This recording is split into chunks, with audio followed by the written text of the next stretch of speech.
Legit question to you. Yeah. Does that build empathy for that community? No. No, of course it doesn't. No. Because when people are screaming and shouting and telling you to respect this and respect that, and we need to have 58 months, a month, fucking by a month, of course, we mean 365 a year. Yeah, by month it means every day. All of it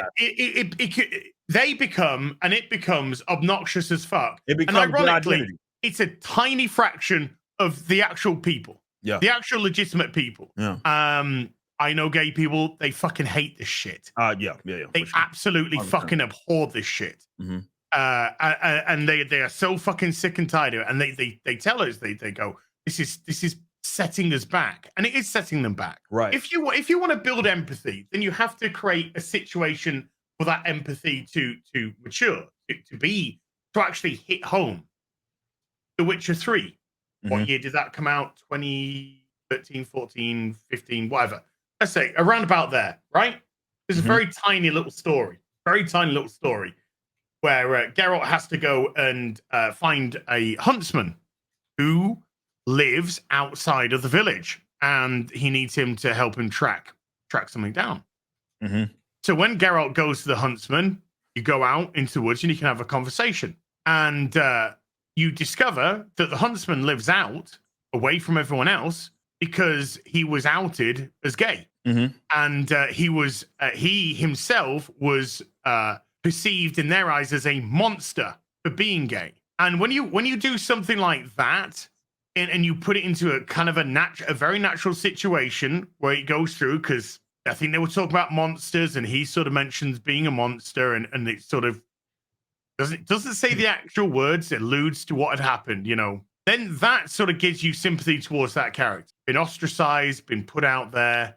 That gives you empathy. The story has organically made you empathize towards that character and the situation they've gone through because of the world that exists, the world that they live in. Right. When you start to make these unnatural, this fucking white European, fucking Eastern European 11th century fucking place is now incredibly stunningly diverse. Like the Witcher TV show, you had that ridiculous scene at the beginning, the girls telling fucking Geralt, I'm a fucking feminist in this tiny little fucking mud shit, women could do things, why am I being held back? Geralt kills the monster, he's going in to collect his reward, and there they are.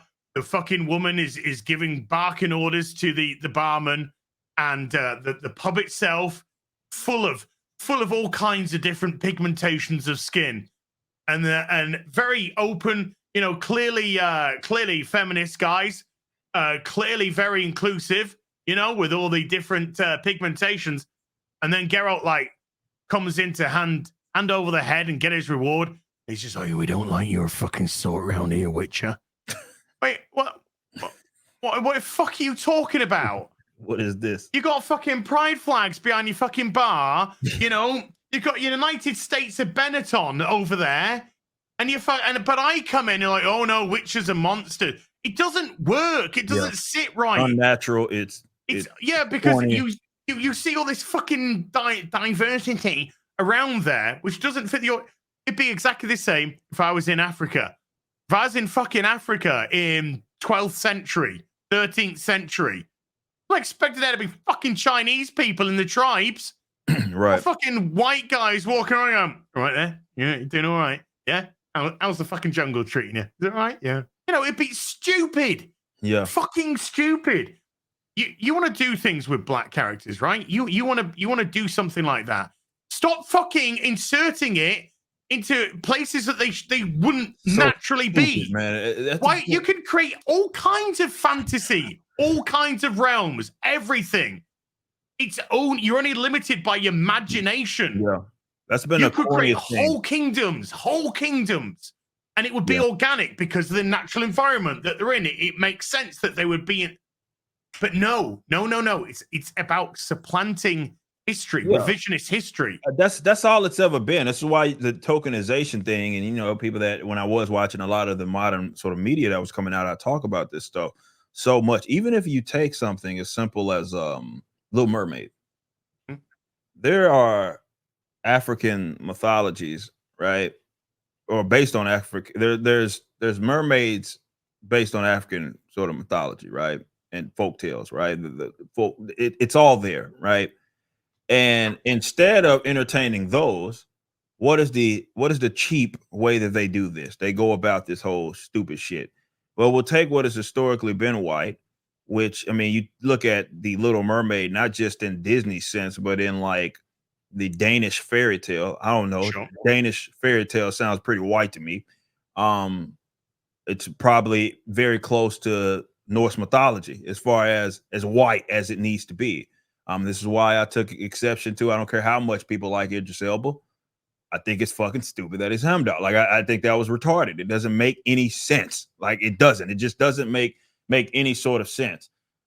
But instead of entertaining those stories that are, there for them, especially if they want stories that are given to them, right? Because they've already been told, they're part of history, if you will, and folks' lore, like it's already there. You can entertain that if that's something that you want to do.